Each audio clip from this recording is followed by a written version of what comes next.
Bom, como eu deixei claro ao longo das últimas aulas, todo o tratamento que a gente tem feito para momento angular nessa quinta aula, né, de momento angular diz respeito a uma teoria geral de momento angular. Então não interessa qual é a natureza do momento angular que você está analisando. É orbital? É de spin? Não interessa. Se for momento angular, necessariamente tudo que a gente falou até agora vale. Certo? A gente está caracterizando o momento angular de uma forma geral na mecânica quântica. Como eu tinha dito, né, no início dessas aulas também, inclusive no próprio capítulo 3 de spin meio, nós temos dois tipos de momento angular na mecânica quântica, que são os momentos angulares orbitais, então momento angular orbital, e o momento angular de spin, certo? Sendo que a gente tratou primeiro o momento angular de spin, né, no caso especificamente para spin meio. Como o spin é um tipo de momento angular intrínseco, as únicas perguntas que a gente pode fazer a respeito de probabilidade de medições, né, no que diz respeito ao contexto de momento angular para spin, é sobre medições de momento angular. Então, se eu tenho um sistema que tem, por exemplo, spin meio, ou que tem spin 1, ou que tem spin 3 meios, spin 2, tanto faz, como o spin é uma característica interna da partícula, quando a gente fala a descrição de momento angular, não faz muito sentido, por exemplo, a gente perguntar a respeito de, dado que uma partícula tem spin meio, qual que é a probabilidade dela ser encontrada em uma certa posição. Por quê? Porque o spin é uma propriedade interna. Se é uma propriedade interna, não diz respeito à localização da partícula no espaço, diz respeito somente à própria partícula, uma característica intrínseca dela. Por conta disso, as únicas medições no contexto de momento angular relacionadas ao spin são as próprias medições do spin, né? Projeções de spin, módulos de spin, por aí vai.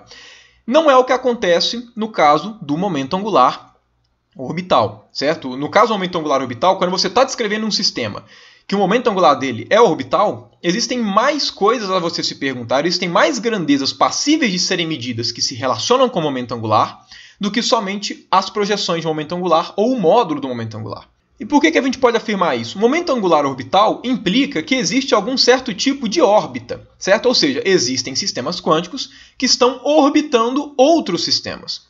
Toda órbita se descreve no espaço, certo? Então, por exemplo, se eu pego aquele modelinho clássico, né, bem batido, de uma carga positiva, só para poder passar uma intuição para a gente. E a gente pega uma carga que está fazendo uma carga elétrica negativa, que está fazendo um movimento de órbita clássica, só para poder pegar na clássica, né, para que a gente construa essa intuição.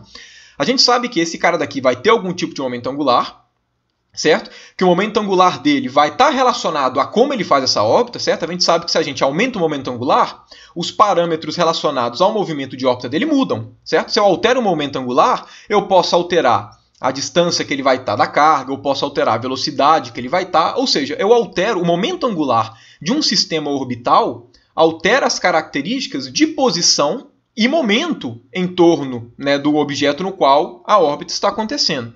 Portanto, quando nós temos sistemas com momento angular e que esse momento angular é orbital, além das perguntas qual que é a projeção de momento angular em tal direção, ou qual que é o módulo do momento angular, ou qual que é o valor médio do momento angular, ou seja, para caso de momento angular orbital, além das medições de momento angular, também faz sentido a gente perguntar, olha, dado que o sistema tem tal momento angular orbital, qual que é a probabilidade dele ser encontrado em tal região do espaço? Ou dele ter tal momento, certo? Porque a gente sabe que o momento angular orbital, né, ele está relacionado na mecânica clássica e na mecânica quântica também, pelo processo de quantização, ele está relacionado aqui com o RVEC-P. Por conta disso, para um sistema com momento angular orbital, faz sentido a descrição em termos de posição e momento. E como nós sabemos, né, descrições de posição e momento são mais naturalmente feitas em termos de funções de onda.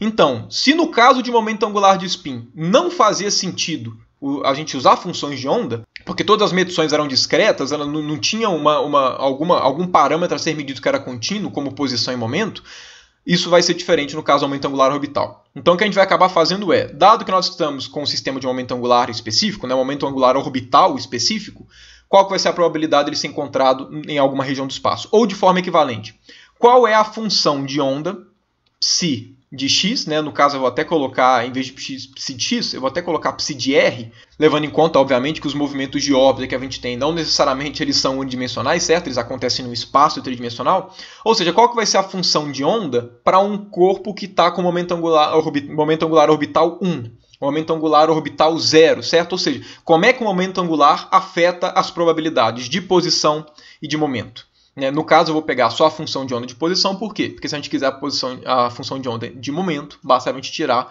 uma transformada de Fourier. Então, uma está sempre relacionada com a outra. Então, o que a gente vai fazer nessas próximas aulas vai ser exatamente pegar uma descrição de função de onda de momento angular orbital. E por que de função de onda?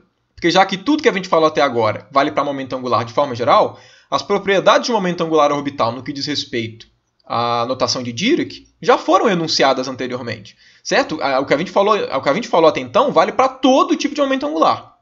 Então, o que a gente precisa fazer é a descrição a mais, a descrição que a gente ainda não fez de momento angular, que é em termos das funções de onda.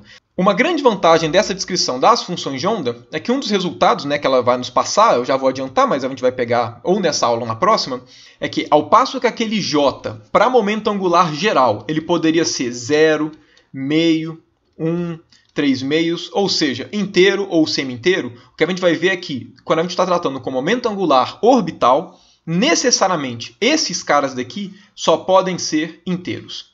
Então, as soluções semi-inteiras não são soluções para momento angular orbital. Certo? Isso vai acabar nos dizendo que, se algum sistema possui um momento angular semi-inteiro, necessariamente tem spin no jogo. O momento angular orbital é só inteiro. Mas se você leva em conta isso, toda a descrição que a gente fez até agora para J's inteiros valem para a descrição de momento angular em termos de notação de Dirac. Então, o que a gente vai focar nessas próximas aulas é a respeito das funções de ondas de momentos angulares orbitais, que vão estar relacionados, como a gente vai ver, aos esféricos harmônicos, que são aquelas funções especiais que têm um parentesco com os polinômios de Legendre, tão famosos em descrições de problemas físicos. Para fazer aqui a nossa descrição de momento angular orbital, eu vou mudar a nossa notação, certo? Quando a gente começou a falar de teoria geral de momento angular, eu falei que ao invés de usar o L para momento angular, eu ia usar o J, porque o J diz respeito ao momento angular geral, independente da natureza dele, e que a gente ia usar o L exatamente para momento angular orbital. Então, por conta disso, nesse nosso contexto, quem vão ser os operadores? Vão ser Lx, Ly e Lz, claro, e o J minúsculo era o alto valor correspondente ao operador J, o L minúsculo vai ser relacionado ao operador L. Então, esses caras daqui, em termos de notação de Dirac, vão ser exatamente os nossos estados de momento angular orbital. Certo? Ou seja, como é que vai ser a definição deles? A gente vai ter que L ao quadrado aplicado a Lm vai ser igual a L mais 1, H barra ao quadrado Lm, e Lz aplicado a Lm vai ser igual a M, H barra Lm. A escolha de fazer, de mudar exatamente os J's pelos L's, é exatamente para poder filtrar o que é uma característica de um momento angular geral e o que é uma característica de momento angular orbital. Certo? Porque, como eu falei agora, a gente vai ter características diferentes para os L's, por exemplo. Então, o J, que é um momento angular geral, pode ser semi-inteiro ou pode ser inteiro, o que não necessariamente vai acontecer para o L. Okay? Então, aqui, mudando essas fontes de J para L, a gente filtra e a gente vai descrever, para deixar claro que a gente está descrevendo somente momento angular orbital. Como a nossa aula aqui é de momento angular orbital, como é que a gente parte, como é que é o nosso pontapé inicial, vai ser através da nossa definição de que L, na mecânica clássica, é igual a R VEC P. E como vocês devem se lembrar, aqui nas primeiras aulinhas, nos primeiros vídeos da nossa quinta aula, que é de momento angular, a gente inclusive chegou nas relações de comutação, enfim, a gente fez a primeira quantização por essa definição de momento angular. Através dela, a gente comentou também, a gente descreveu os nossos Lx, Ly e Lz, certo? E se vocês se recordarem, é só fazer esse produto vetorial. E quando a gente faz essa descrição em termos de momento angular orbital, visando, como eu disse agora há pouco, pegar as nossas funções de onda, de posição, no caso, para um sistema com momento angular, já fica claro que a gente tem que fazer uma pequena adaptação. Nas últimas aulas, nos vídeos anteriores, que a gente pegava a função de onda, os nossos problemas eles eram sempre o quê? Unidimensionais. Eu tratei somente até então a forma que a gente faz para descrever funções de onda unidimensionais.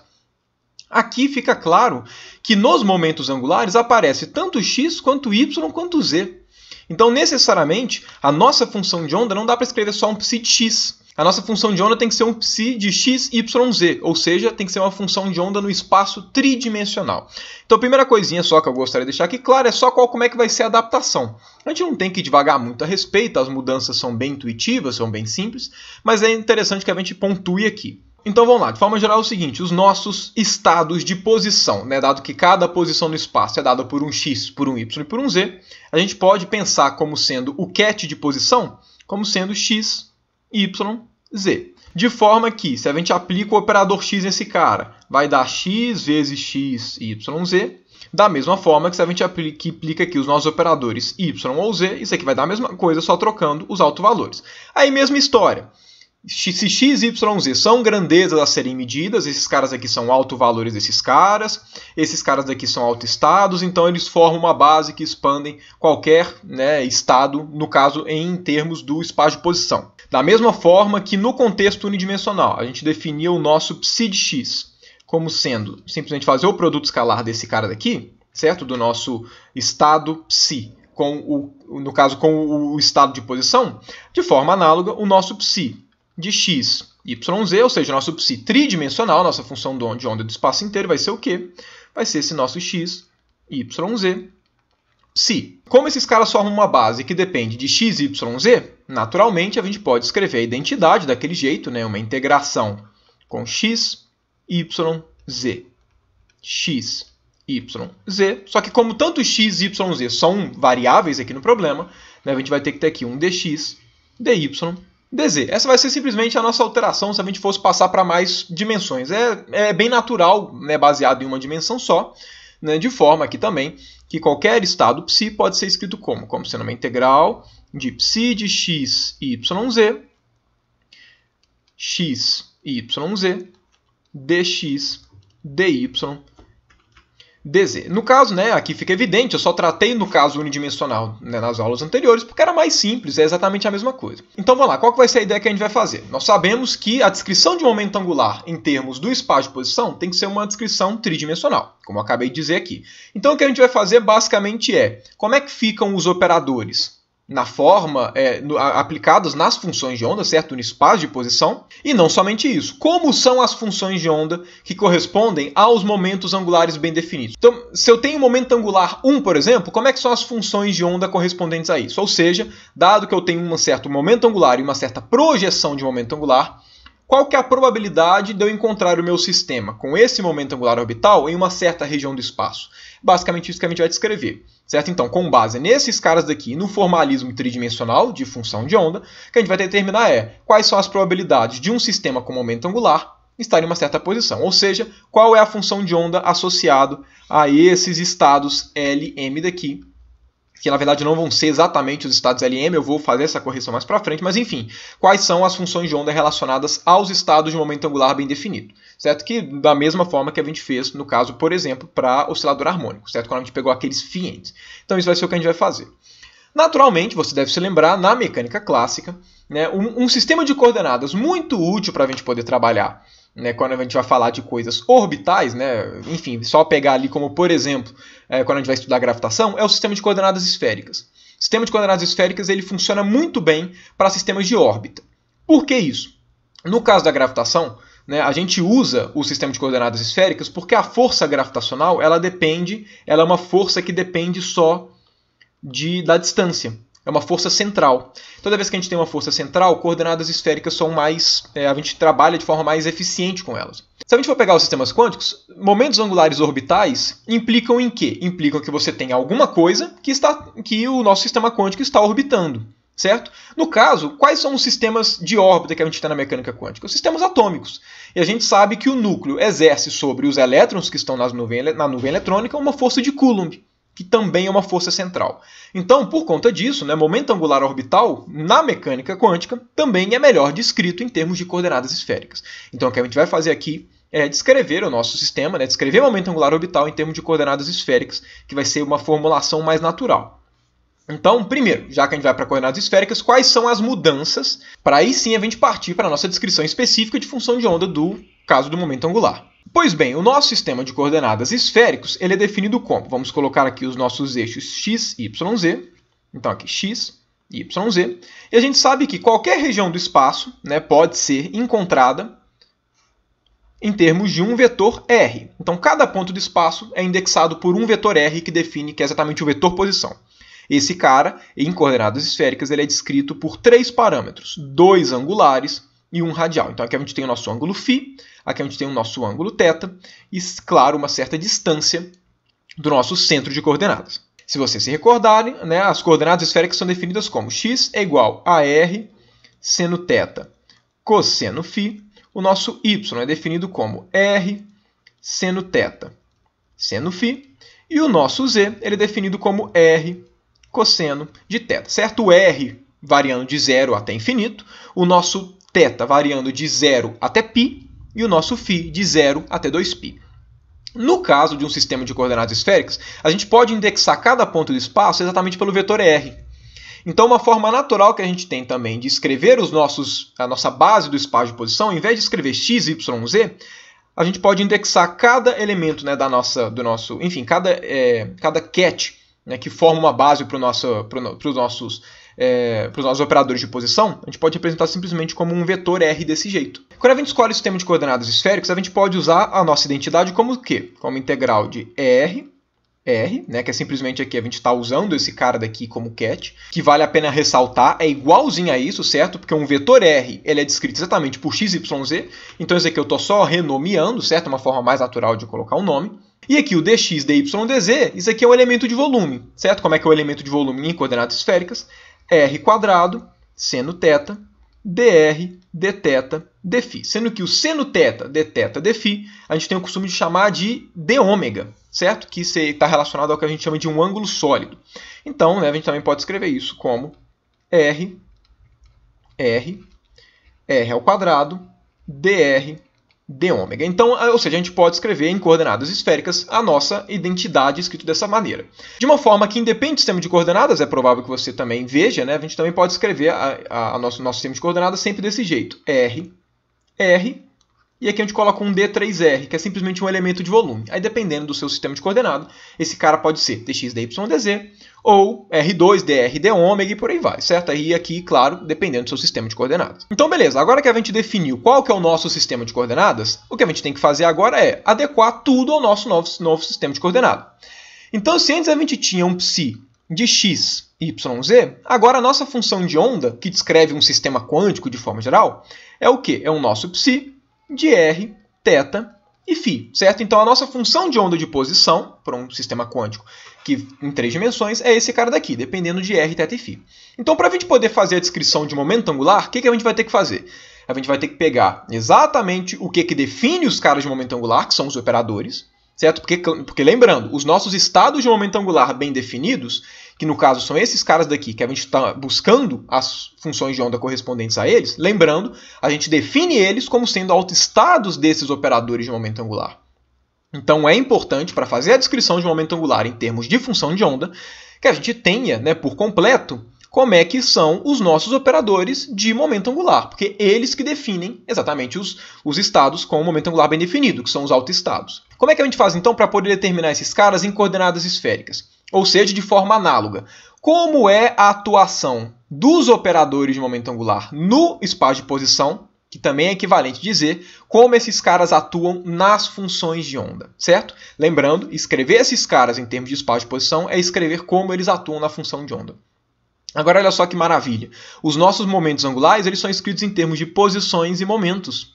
Agora, a gente sabe que posições no espaço de posição toma a forma posição e momento toma a forma de menos IH barra derivada com relação à posição. Então, a primeira coisa que a gente vai fazer é o quê? Olha só, a gente sabe que para uma dimensão, a gente tinha que o nosso operador x ele virava a coordenada x e o nosso operador px, que ele virava? Menos IH barra derivada com relação a x. Naturalmente. O que vai acontecer com o y e com o z? Mesma coisa, vão ser levados em y e em z. E o py e o pz vão ser levados em menos IH barra, derivados com relação a y ou a z, naturalmente. O tratamento para a coordenada x é igual ao tratamento para as outras coordenadas. Então vamos lá, como é que vai ficar então a cara dos operadores atuando nas funções de onda para que a gente determine, né, para que a gente defina quais são as funções de onda relacionadas a momento angular na mecânica quântica? Né? Ou seja, qual que é a função de onda de um sistema quântico com momento angular bem definido? Para que a gente saiba as probabilidades não só de se medir momento angular, mas também de se medir posições. Pois bem, vamos fazer em ordem. O nosso Lx ele era o quê? YPZ menos Z PY. Como todos os momentos vão carregar um fator menos IH barra, a gente pode sempre colocar menos IH barra aqui. Então o nosso Lx era YPZ, então aqui vai aparecer uma derivada com relação a Z, menos Z PY, que vai aparecer aqui uma derivada com relação a y. E a mesma coisa vale para os outros operadores. Ly vai ser igual a menos IH barra, aí o cara era ZPX menos XPZ. Então, Z, só consertar isso daqui, que pode parecer que aqui é um sinal de menos, mas aqui é um H barra. Então, Z, Px menos X, Pz. E, claro, o nosso LZ como sendo menos I, H barra, né? Aí aqui era XPY menos YPX. Então, XPY menos YPX. Claro, também precisaria escrever o nosso L ao quadrado, mas vou deixar ele para escrever depois, né? Daqui a pouquinho, por um motivo, vai ficar óbvio. Pois bem, a gente escreveu aqui, então, esses caras daqui é exatamente a forma com que os operadores de momento angular atuam sobre as funções de onda, porém, nós estamos trabalhando em coordenadas esféricas. E esses caras estão escritos em termos de coordenadas cartesianas. Então, o que a gente tem que fazer? A gente tem que escrever Lx, Ly, Lz como? Em termos de r, θ e φ. Exatamente porque a gente está escrevendo tudo em coordenadas esféricas. A gente vai fazer a descrição da função de onda em coordenadas esféricas. Então, a gente tem que usar aquelas definições. X é igual a r seno θ cosseno φ. Y é igual a r seno θ seno φ. E z é igual a r cosseno θ. Como é que a gente faz essas alterações? Onde tem x, y, z, a gente coloca esses caras daqui. E onde tem as derivadas, a gente aplica a regra da cadeia. Então, por exemplo, se você quer saber quanto é que vale derivada com relação a x em termos de derivadas em relação a r, θ e φ, o que a gente faz? Regra da cadeia. As nossas novas coordenadas são r, θ e φ. Então, por regra da cadeia, quanto é que vale a derivada parcial com relação a x? Vale derivada de r com relação a x, derivada com relação a r, mais derivada de θ com relação a x, mais vezes derivada com relação a θ, derivada de φ com relação a x, derivada de φ. E quem são esses caras aqui? São derivadas das funções que relacionam funções, as novas coordenadas e as antigas. Esses caras aqui são obtidos em termos dessas relações. Obviamente, isso é um procedimento algébrico, e que eu acho que deve ser claro para todo mundo, não é um procedimento muito agradável, nem simpático ficar fazendo, vai dar um monte de continha, e que não tem nada de quântica nessa mudança de coordenada. Então, o que é que eu vou fazer? Eu vou simplesmente aqui escrever como fica o Lx, Ly, Lz quando você faz essas mudanças, quando você faz exatamente essa mudança de coordenada. Escrevendo nos novos sistemas de coordenada, né, escrevendo agora em coordenadas esféricas, olha só que interessante, o nosso Lx, então, peraí, o nosso Lx, ele vai ser igual a I h barra seno φ, derivada com relação a θ, mais cosseno de φ, dividido por tangente de θ, derivada com relação a φ. Muito provavelmente, né, se você está vendo essa parte pela primeira vez, você vendo essa expressão, você está falando assim, não é possível que você está falando que isso é mais fácil do que coordenadas cartesianas. É óbvio que esse cara daqui tem uma cara muito feia, mas acredite ou não, a descrição em termos de coordenadas esféricas fica muito mais simples e vai ficar claro por que fica mais simples mais para frente, certo? Principalmente por quê? Porque os nossos estados LM, eles são definidos em termos de LZ e L quadrado. Então, o operador que a gente tem que visar ter uma forma mais agradável é o operador LZ. Como vocês vão ver, o LZ fica mais simples. Pois bem, então aqui nós temos o nosso Ly, então ele vai ser I h barra menos cosseno de φ, derivada com relação a θ, mais seno de φ, dividido por tangente de θ, derivada com relação a φ. E aqui o nosso Lz, agora sim o nosso Lz vai ter uma mudança considerável, ele vai ser menos I h barra, derivada com relação a φ. Eu deixei para escrever o L ao quadrado só agora, por quê? Porque o L ao quadrado é escrito em termos de Lx, Ly e Lz. Então eu preferi escrever todo mundo nas novas coordenadas, para que aí sim a gente possa escrever o nosso L quadrado. Então eu vou escrever ele aqui também, mesma coisa. A definição do L ao quadrado é como? É simplesmente a gente pegar esses caras e somar os quadrados deles. Eu vou simplesmente colocar aqui qual que vai ser a expressão, ok? Então o nosso L quadrado, ele toma a forma menos h barra ao quadrado, derivada segunda com relação a θ, mais 1 dividido por tangente de θ, derivada com relação a θ, mais 1 dividido por seno ao quadrado de θ, derivada segunda com relação a φ. Então esse cara daqui é o nosso L quadrado. A gente também vai trabalhar com L mais L menos, né? Eu vou inclusive escrever isso depois, mas antes eu gostaria de enfatizar uma coisa analisando essas expressões daqui dos momentos angulares, né, no caso de espaço de posição. Percebam o seguinte, todos esses caras de momento angular dependem somente de θ e de φ. não existe dependência radial. O que isso significa para a gente? Significa o seguinte, toda função de onda do espaço de posição, como é que ela pode ser escrita? Ela pode ser escrita como um psi de r, θ e φ. O fato dos operadores de momento angular não dependerem da coordenada radial significa que o momento angular na mecânica quântica diz respeito somente ao comportamento angular das funções de onda. Isso significa que, apesar de que para um corpo ter momento angular orbital, ele tem que estar em alguma região do espaço, somente compreender e descrever o seu momento angular não nos permite saber as probabilidades dele ser encontrados em cada posição do espaço. Para que a gente saiba com precisão qual que é a probabilidade desse meu sistema que está orbitando, por exemplo, um núcleo atômico ou alguma coisa do tipo, e tem momento angular orbital, qual que é a probabilidade dele ser encontrado em um certo ponto do espaço? Só momento angular não vai descrever isso. Okay? A única coisa que a gente sabe falar é o seguinte, não sei qual que é a probabilidade dele estar em um certo ponto, mas sei falar qual que é a probabilidade dele estar em uma certa direção. Okay? Então, por exemplo, dado que o nosso sistema está orbitando um átomo, por exemplo, que está no nosso sistema de coordenadas aqui. Okay? Então o que a gente sabe falar é o seguinte, qual que é a probabilidade do elétron que está orbitando esse átomo, por exemplo, estar nessa direção daqui? A gente sabe falar só com momento angular. E nessa direção? A gente sabe falar só com momento angular. Agora, qual que é a probabilidade de estar nesse ponto, nesse ponto, nesse ponto a gente não sabe falar. Certo? A gente só sabe falar probabilidades que dizem respeito à parte angular, ou seja, direções. E como é que a gente sabe disso? Porque o momento angular só está relacionado à parte angular das funções de onda, quando a gente escreve em termos de r, θ e φ. Isso significa que para descrever quanticamente um sistema que possui momento angular orbital, a gente tem que saber mais informações do que somente o seu momento angular orbital.